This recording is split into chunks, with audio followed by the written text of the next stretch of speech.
So please, if you want to take it away, tell me where you're from, your origin story, and kind of before you started work, before you got to where you are. Okay, thank you very much, Grant, for having me. So again, my name is Lee. I'm originally from Hanoi, Vietnam. I've been living in Japan for 11 years. So, but I was studying Japanese in secondary school. Vietnam, Japan is the biggest ODA partner in Vietnam. So a lot of school in Vietnam has Japanese as a major. So I was majoring in Japanese since secondary school, and then I got scholarship. Then I went to Japan to study abroad for 4 years in Okinawa Prefecture. And then after that, I got my first job in an apparel company called Stride International. I was in charge of the operation of 2 subsidiaries in Vietnam. They bought 2 brands. At the same time, I was running an NPO to support a foreigner entrepreneur here in Tokyo called Tokyo Founder with my friends, and we actually incorporated. So we basically do pretty much similar to accelerator. Like we do events, seminar, we gather investor so that the startup can pitch to them. But really just on spot event. And then COVID hit in 2021. Then we had to shut down the company. But I wanted to support the entrepreneurs full-time job, not only weekend ad hoc project. That's why I joined Plug and Play Japan. But the one who introduced me to Plug and Play Japan, actually the girl who she was volunteering with me in the previous side project, she got the offer, but then she declined it to move to a startup. So yeah, I got referral from declined candidate. That's how I got into Plug and Play Japan, and I was working at Plug and Play for 2 years. I was in charge of running the smart city programs. So basically, it's a corporate accelerator. So basically, what we do is we do needs hearing to the corporates, and then we scout startups that match with the needs, and then we do business matchmaking, and some kind of POC pilot workshop event between the startup and the corporations. I was doing that for 2 years, and I was as a program manager. So basically, what I do is within the scope of the program only. And then I want to do more. I just wanted to kind of explore more, more directions in my career. That's why I got the information from the Booster that they want to launch a overseas team. Zero Booster is a accelerator based in Japan since 2012. They actually the first one found the corporate accelerator model in the state and brought it to Japan. So they got the trademark of corporate accelerator in Japan. I definitely want to get to O1 Booster, but you just threw out a whole lot, and I have so many questions. So first off, why, if you're in Hanoi, Vietnam, why choose Japanese as your major and university? Right. Well, Japan is Vietnam ODA partner, meaning like you grant the country and the country for development, and the country doesn't have to pay back. So in other way, they kind of fund the future labor force, Actually, I think you might need to explain that a little bit more. ODA partner is a new term for me. I don't think we have that a whole lot here. So, do you know what it stands for? It stands for Official Development Assistance. For like Southeast Asia country, for global South country, developing countries, for the Japanese developed countries to support the development of those global South country, and it's a scheme in return. You have a future workforce to come to Japan and work in the future, because Japan is the population. Yeah, that's how it works. Yeah. That makes sense. I understand that. Okay, nice. So they kind of help out in Vietnam, and then you go and work in Japan for a bit and help with things like the startup ecosystem. So that's really cool. Another question I had was, I don't think I've ever asked this. We've talked to a lot of people in Japan. but how long does the incorporation process usually take in Japan? Incorporations. It really depends, like 3-4 months. For the startups, I think it's more simple now because they have a startup visa, right? Startup visa scheme. Well, I think until last year, the startup can only have 1 year, but from this year they have 2 years, and they don't need a how do I say, like, deposit amount in the bank. But for the normal scheme for business manager, you need 5 million yen at least to put it in the bank. So what we do, we often gather money from friends. We put it in the bank, and then after we register the company, we give it back to friends. That's that was before the startup visa scheme. That's funny. Yeah, that's definitely changed a lot recently. Yeah, you're very right. Last year was 1 year. I think it was February. They just changed it to 2 years. And there was, for the business manager, I think it's either $2 or $5 million that you needed to have, 5 million yen, which converts to about $35,000 US dollars, that you needed to have put in a bank account to show that you had at least enough runway to take care of yourself, and you weren't just gonna be a beggar on the streets when you got to Japan. So yeah, so yes, we've done a little bit of business there. I think I've traveled to Japan 3 times, and hopefully come back later this year too. So we'll see. But perfect. Great stuff. Plug and play, just a little bit. I wanted to dive a little bit deeper on that. You said you were a program manager. How long were you at Plug and Play? And you said you were helping small to medium enterprises, SMEs, run them through an accelerator, right? Right. Well, yes, I was in Plug and Play for 2 years, and I was program manager for Smart City program, and we run the program for large corporations. Large corporations, cool. Yeah, large corporation. And well, they are from real estate company, general constructor, energy company, SIR. So I can spot some name for us. For example, real estate, you have Tokyo Fudosan. General constructor, we have Kajima, SIR, SESK, and trading companies, Sumitomo Corporation. So those kind of large corporations, they also have CVC office in Silicon Valley. But they also want to do open innovation, not only in the state, but also in Japan, to kind of engage with the Japan team here. So yeah, I was kind of a scout startup for them, and we do provide matchmaking between the corporation and the startups, and between the corporation and the startup. And if the corporation, they feel like, okay, they can work with the startup, they will sponsor the POC for the startup, for the POC project. Awesome. Okay, now we can get to O1 Booster. What is your current role at O1 Booster? What are you doing with them? What's the average day in the life look like over there? Right.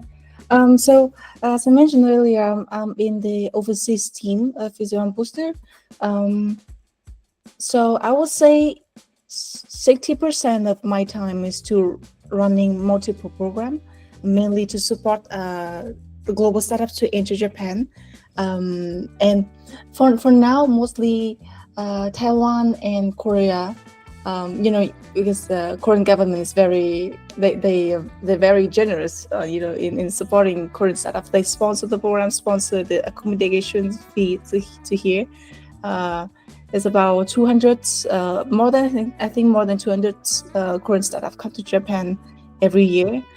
So yeah, I run the program for international startups to enter Japan for 60% of my time, and 30% is sales. I'm in charge of sales to international government agency, and 10% is to supporting other domestic project, like to mentoring for the entrepreneur like within the corporation, and also kind of supporting the portfolio to expand to overseas.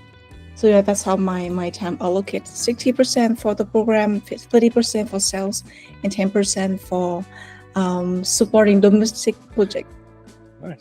Well, real quick, where you said you're looking to expand overseas. Where are you looking to expand next? If you can say it. Right. So as I mentioned earlier, the Korean government is very generous. They have big budget, so Korea is definitely the company first priorities, and we actually have a member, which is we have a Korean member there in Seoul, and the second one, we're actually still figuring out.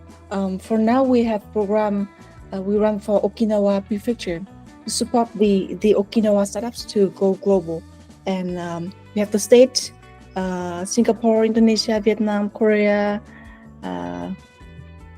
those 5 countries. So maybe Southeast Asia as well. It's interesting you say Okinawa. I think you're the first person to bring up Okinawa as a startup ecosystem.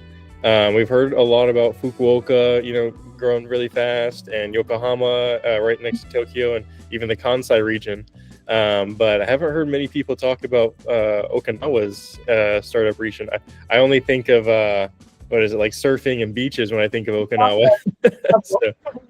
But you're absolutely right. Okinawa is famous for traveling and tourism. Mhm. Like that's the major industry in that region, and but they also have a institution called OIST, Okinawa Institute of Science and Technology, and it's if you ever compare it doesn't look like Japan. It's literally like somewhere in the States or European countries.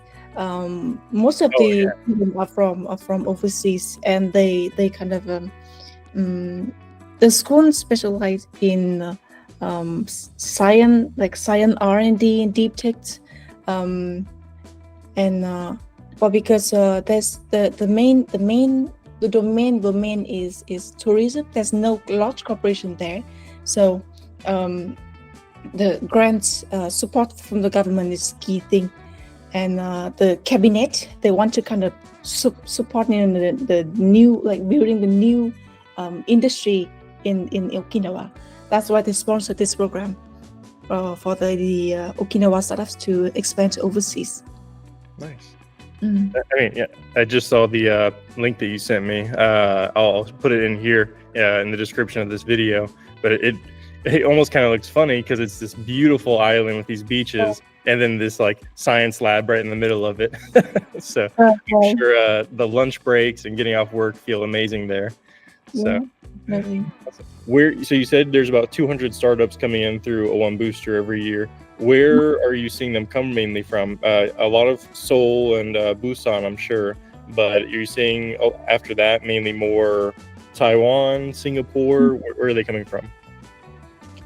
Right. So the 200 I mentioned earlier, most of them are from Korea, from Seoul. And last year we ran the program for KOCA, a Korean content promotion agency. It's a governmental body of Korean government. They support content like entertainment, like a K-pop startups to enter Japan. So I think each company has its own colors. For Korea, it's more about entertainment, fashion, beauty. And for Taiwan, it's like semiconductor, biotechnology, like more in R&D. And yeah, for now, those two are the main countries that the startup often. That actually perfectly leads into my next question. You're very right, and we see this here in the U.S. a lot of one city or one state will be really good at one industry.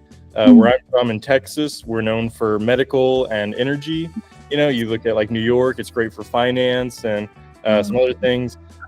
What would you say that Japan is kind of focused on right now, or at least where you're at in Tokyo? What would you say their main industries or sectors are that they're focused on or growing? Right, that's a good one. But Japan, it has a lot of legacy company, like large corporation, large conglomerate here. So I would say almost all of the industry are here. But yes, definitely each region has its own flavor, I would say. For example, Nagoya is famous for Toyota, right? Nagoya and Gunma, it's the birthplace. If Nagoya is famous for Toyota, Gunma is famous for Subaru. So it's manufacturer, like car maker. And for Fukuoka, you mentioned earlier, I would say it's more like travel or food. And Okinawa is definitely travel. Tokyo, you has everything. It's financial hub of Japan, so you have everything. And for now, Sapporo is it's getting more popular this day because they just launched a semiconductor manufacturer that called Rapidus.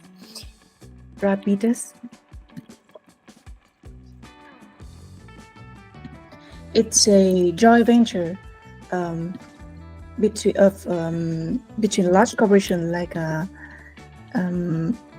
NTT, what else, like the large corporations. And this is also backed by the government as well, because Japan want to revive the semiconductor industry.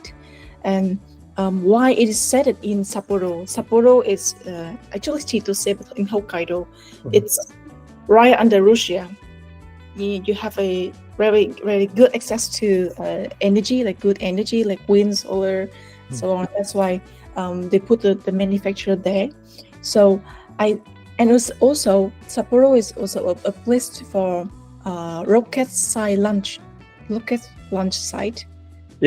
Rocket launch site. Yeah. So they're getting a lot of attention in energy, semiconductor, and space technology as well. That's so I know a lot of startups are starting to come out of Sapporo, and I'll put a picture up of the Hokkaido region and where it's at. I think you have to get there by boat. There's it's a break. It's one of the islands. It's the second biggest island, but it's kind of shaped like a square. I'll put a picture. I don't know why I'm talking about it, but I think what I know Sapporo mainly for is the beer and sake that they make up there, and. There's Sapporo beer, but then Asahi and all the other big breweries are either based out of there or started out of there. So that's what I mainly knew it for. But it's also a fascinating island because it's a huge island, but I think it's got 5 million people total on the whole island, and 2.5 of them live in just one city of Sapporo. So I have not been able to visit there yet, but I hope to soon. And hopefully during fall before it gets too cold up there. Right. I definitely highly recommend you to come. For me, it's best food in Japan is in Sapporo. If you like seafood, very, very, very fresh, and I think it's just the best for me. Yeah. Awesome. Yeah. Well, I think we could talk about Japan all day because if you've seen my channel, how much I love it. But I wanted to hear kind of some early stage advice. So specifically for you, if you are a startup who's interested in either starting, like moving to Japan to get like I keep wanting to call it a nomad visa, a startup visa, for working there for 2 years, or if you're looking to expand your business to Japan, what are some tips, some advice that you would give to any startups looking there? Right. So I think for international startups to enter Japan, I think the most important thing is patience. Because when you work with a Japanese corporation, they're very slow in response. It's not like they doesn't consider, but it's just they have to go through several process internally. It's top down decision making. So please first be patient. That's the first one. And the second one, I think the startup should be prepared before every meeting, because when working with Japanese corporation, it's not only transactional, relationship. It's about building trust. You get the trust, and then you get the credibility. So I often tell startups to write a roadmap of how you want to work with them, not only in this spot, like specific field, but how you can contribute to the vision as a whole in open innovation, and maybe draft some of the roadmap of POC, how you would like to work with them. So it's easier for the champion, the guy like acts at the hub of the whole company. It's easier for him to bring back and explain to different business units and to his boss as well. So first is patient, and the second one is how to say, be prepared, more prepared on when you're presenting to the champions.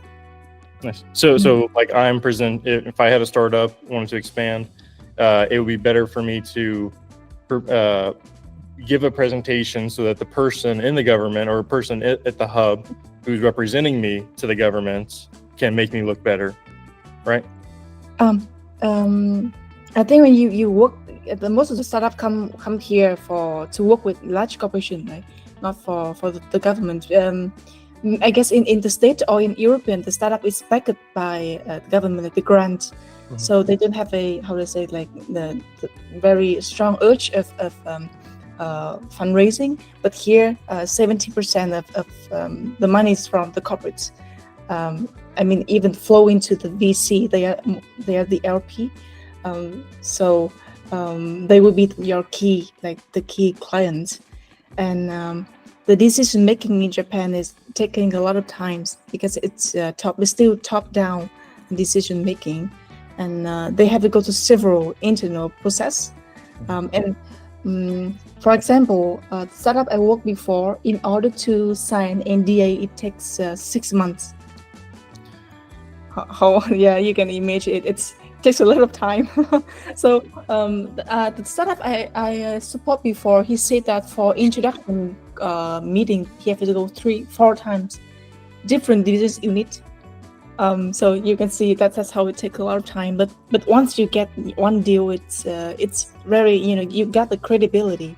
So very easier to approach other Japanese corporation as well. So I guess be patient and be well prepared the presentation, like how you like to contribute to the vision as a whole in open innovation. Not only I can solve this one problem. So yeah, that would be my advice, I guess. Great advice. Awesome. Well, anything that I can do to help you? Anything that we can share with the audience? Any upcoming events or anything? Right. Thank you very much for asking that. It would be brilliant if you can have to spread out this event. So for now, we're running the program for Okinawa, Nagoya government. Let me share in the chat. The event called Tech Gara. As I mentioned, Nagoya is famous for manufacture, Toyota, car manufacturer, and this year they want to invite international startup here.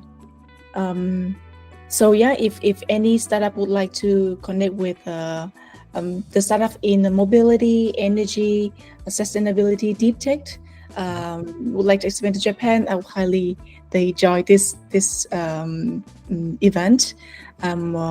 Maybe reach out to me. We can also have to secure a booth. Awesome. I will share that I'll share that link, in the description. And Lee, it has been a pleasure to get to talk to you today. And I hope we get to share a good bowl of ramen next time I am in Tokyo. Yeah. Awesome. A pleasure. And I will talk to you later.